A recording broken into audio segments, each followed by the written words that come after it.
மீன் குழம்பு வைக்கிறதுலாம் ஒரு பெரிய விஷயமே கிடையாதுங்க. ரொம்ப ஈஸியானது. ஒரு 4 பொருளை வச்சு மீன் குழம்பு வைக்கலாம். எப்படி செய்யலான்னு பார்க்கலாம் வாங்க. இந்த அளவு புளி எடுத்துக்கங்க. ஒரு 5 நிமிஷம் தண்ணி ஊற்றி ஊறினதுக்கு அப்புறம் நல்லா இந்த மாதிரி புளியை கரைச்சிட்டு ஒரே ஒரு தக்காளி போட்டுக்குங்க. ஒரு 3 ஸ்பூன் மிளகாத்தூள் போட்டுக்குங்க. மிளகாத்தூளை நல்லா கரைச்சதுக்கு அப்புறம் தேவையான அளவு உப்பு போட்டுக்குங்க. நல்லா நம்ம கூட குறைச்சா நம்மளோட இஷ்டம் தான் உப்பு போடுறதெல்லாம் நல்லா இந்த மாதிரி இந்த அளவுக்கு திக்னஸாக கரைச்சிக்கிட்டு சின்ன வெங்காயத்தை இந்த மாதிரி இடித்து வச்சுக்கிங்க. ஒரு தக்காளி அரிஞ்சு வச்சுக்கிங்க. ஒரு மாங்காய் இந்த மாதிரி அடுப்பத்தை வச்சுட்டு சட்டியை வைங்க. சட்டி நல்லா காஞ்சதுக்கப்புறம் நல்லெண்ணெய் ஊற்றிக்கிங்க. இந்த அளவு வடகம் பொரிஞ்சதுக்கப்புறம் நல்லா சின்ன வெங்காயத்தை போட்டு நல்லா வதக்கணுங்க.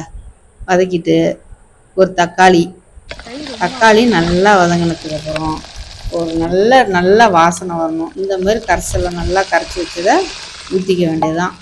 நல்லா ஒரு தட்டு போட்டு மூடி வச்சு ஒரு 10 நிமிஷம் கொதிச்சா இப்போ மாங்காயை சேர்த்துடலாம்.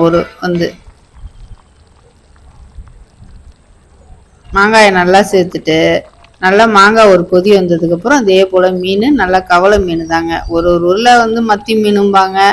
நம்ம ஊரில் கவலை மீன் தான் சொல்லுவோம். நல்லா நாட்டு கவலை தான். நல்லா சூப்பராக இருக்குங்க. இப்போ மீனுக்குன்னா உடஞ்சிருங்க. ஒரே ஒரு 4 பொருள் தான். நம்ம ஒரு 1/4 மணி நேரத்துலேயே இந்த மீன் குழம்பு வச்சிடலாம். இஞ்சியோ பூண்டோ பச்சை மிளகாய் எதுவுமே தேவை கிடையாது. உங்களுக்கு நம்ம அடிக்கடியும் கிண்டக்கூடாது.